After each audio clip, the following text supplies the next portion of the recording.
Hey everybody, thanks so much for tuning in to Press Pause today. So Aurora and I are really excited to break down some interesting facts about the Harry Potter world again for you guys.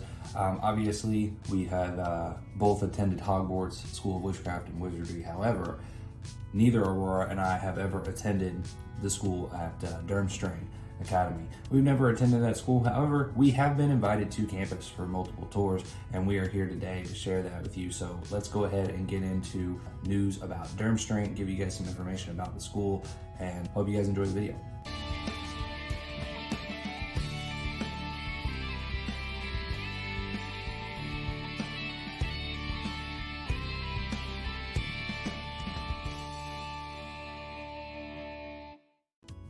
Hey guys, before we get into today's video talking about Durmstrang, Aurora's reveal spell that she casts has shown us many of you are not yet subscribers to the channel.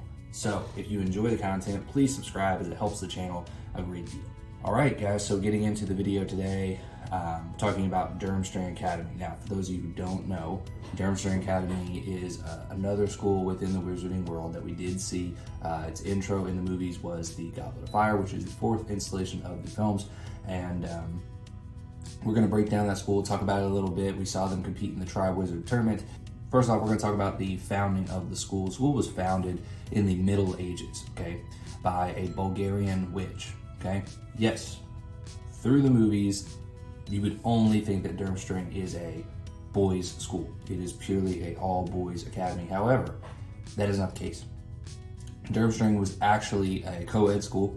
In the movies, it was portrayed as an all-boys school, so you were not confused, you were not getting it wrong if you perceived it that way from the movies. But based on the books and based on other content, Durmstrang was actually a co-ed school. It was founded by a witch, not a wizard. It was in fact co-ed.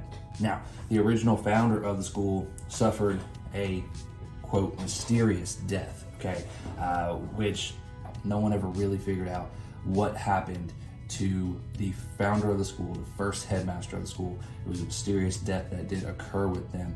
And the next headmaster changed the school to focus heavily on dueling as their curriculum. Okay, now this was huge for the school because at first it didn't really focus heavily on this, but the next headmaster that came into place did focus very heavily on dueling, which kind of set the stage for the direction of the school for the next hundreds of years. The school in general was one of the third largest wizarding schools in Europe. The school was located in the far north of Europe, okay? There's many different depictions on different maps of the exact location.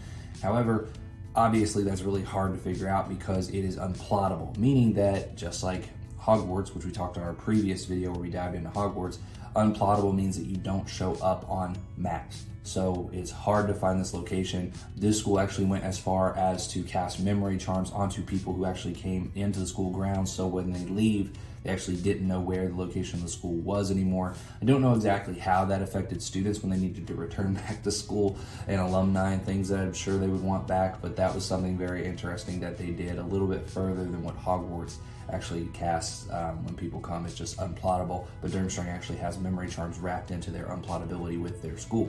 The school did not accept Muggle-borns, okay? This is something very different from all the other schools in Europe. Muggle-borns were not accepted to this wizarding school, and it really set it apart in that standard. The school heavily featured the dark arts teaching to its students, okay? This is something that is very different as well from other school curriculums, and even having students practicing dark curses and spells that were really frowned upon by the wizarding world for students to do. Durmstrang broached that. They went ahead and taught the dark arts. They went ahead and taught curses and things that most schools would not teach. It's something that students would have to learn on their own outside of school because it was deemed too dangerous. Some of these, quite frankly, not necessarily illegal, but really frowned upon by the wizarding world in general. So we see some of this. We see this actually take place. Fiend Fire is actually cast when Durmstrang comes into Hogwarts. So it's so interesting that Dumbledore doesn't say anything. He doesn't care. It's fine that a student practiced Fiend Fire in his school, which is a curse that is definitely not supposed to be allowed at Hogwarts, and it's not a big deal. And this is something interesting from the movies, a piece of content that would have been nice to add where the students were like, oh my gosh, did they just cast Fiend Fire? That would have been a nice detail for them to see that and show the difference in the schools and their curriculums and how their just philosophy is when it comes to the dark arts. They practiced these dark arts. It created a very different atmosphere and a different culture at this school than it did Hogwarts and the others. But just to mention some notable attendees, and you guys will most likely know all of these. If you don't, you probably haven't seen the Fantastic Beasts movies. But Durmstrang was the school of many famous witches and wizards. Okay, however, we're only going to talk about the ones that are very notable from film adaptations that we've seen through the Wizarding World, Harry Potter, up to this point, as well as Fantastic Beasts. Some of those attendees would be Victor Crumb.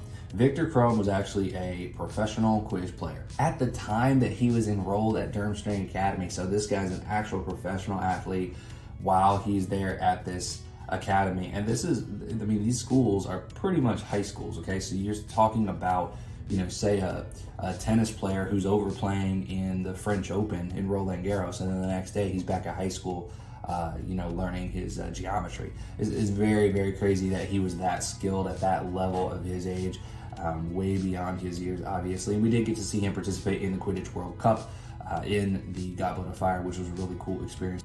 Victor Crumb also participated in the Triwizard Tournament, which was obviously, I mean, you would think if someone's a professional Quidditch player and they're that athletically gifted, I mean, they're probably going to have a good chance to participate in this, right? And he was a great addition to the Triwizard Tournament, really good force in those events. Igor Karkaroff. Igor Karkaroff, those of you, many of you will know Igor Karkaroff because he was the current headmaster at the times of the Harry Potter films. Current headmaster of Durmstrang Academy, previous Death Eater, and this was very controversial when he did take the mantle of headmaster at this school, but because they are so focused in the dark arts and things, I think it was a little more okay for that to happen. But they did see a lot of students pull out, a lot of families pull out their students from Durmstrang and go to other schools because Igor Karkaroff took over a place and they knew that he was a previous Death Eater. Durmstrang was actually pretty famous for dark wizards before that as well. And if you think about their curriculum and what they do, it makes sense. But one of the most famous ones is Gellert Grindelwald. Yes, Gellert Grindelwald, the companion for Albus Dumbledore for a brief period of time, and as we've seen from the Fantastic Beasts movies, played by multiple actors, this character was basically the Dark Lord before Lord Voldemort came around. He was basically the dark presence. Now, he was doing it for political gain. He was doing it because he saw different values in different ways. So many people probably wouldn't have seen him as a dark wizard per se, but he was very powerful, very strong wizard that believed in very radical thoughts of the wizarding world. And so for this reason, he rose to power quite a bit. But ultimately, Gellert Grindelwald did go to Durmstrang Academy. Many people probably think that he went to Hogwarts because that's pretty much the only school that we get to see. However, he did not. Anyway, now the castle. Let's talk about the castle. Okay. We don't know many details about the castle, guys. We don't know nearly as many details as we do about Hogwarts, which is fine. But the castle itself, it wasn't as large as Hogwarts. We do know that. The school itself was not as large as Hogwarts. It had 4 stories to it, okay, 4 different levels to the castle of Durmstrang Academy. You know, it was surrounded by lakes and mountains as well. And that's something that, you know, helped in secluding the school so that others didn't come up on it and things like that. We are going to talk about Karkaroff a little bit because Karkaroff actually left the school. Okay, we don't know all that much about the history of the other headmasters. We know kind of times they came in and out. We don't really know who they were. However, what we know is Karkaroff, once Voldemort rose back to power, okay, once he came back after the Goblet of Fire, it was known that he was back in place as the Dark Lord. This is something that, again, Igor Karkaroff, being a previous Death Eater, he panicked. He was freaked out. The Dark Lord is back, and Igor Karkaroff has been working with all the other wizards. He betrayed some of the Death Eaters to get out of Azkaban and things like that. So clearly he would be a target for Voldemort. So what did Karkaroff do? Karkaroff left his position at the school. He fled and went into hiding. We still do not know to this day where Igor Karkaroff went, what he was doing while he was in hiding, and where he is today. However, he did leave his position on the school.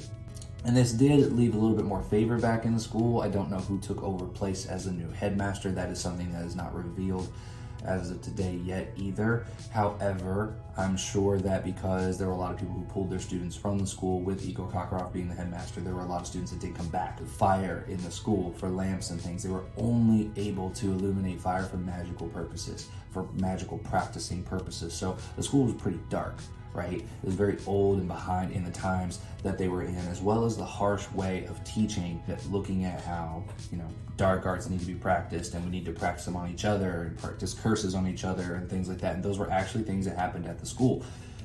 Students actually were being cursed. Now, I'm sure they didn't use fiend fire on other students, which I think, to me, it's kind of like how you look at guns nowadays. A lot of people say, everybody should fire a gun at some point or hold a firearm and understand the power that they have behind that gun, because it gives you more respect for it. It lets you know, hey, if I fire this will go through a car. This will go through a door. This could hurt someone beyond what I'm aiming at. So I need to be very careful with this weapon. And a lot of times you see people who accidentally kill someone with a firearm, or they kill someone with a firearm and they didn't think that they would be killing them. They thought, oh, well, I fired this at their car just to freak them out. I didn't think it would kill them. Well, it's not going to bounce off the car. It's going to go in it. Same thing here. I think this is the practice that Durmstrang Academy had wanted. They wanted their students to understand the respect of these curses. They wanted them to understand the effects that these curses had, and give them an understanding that when you cast this, you be very careful with who you're casting it at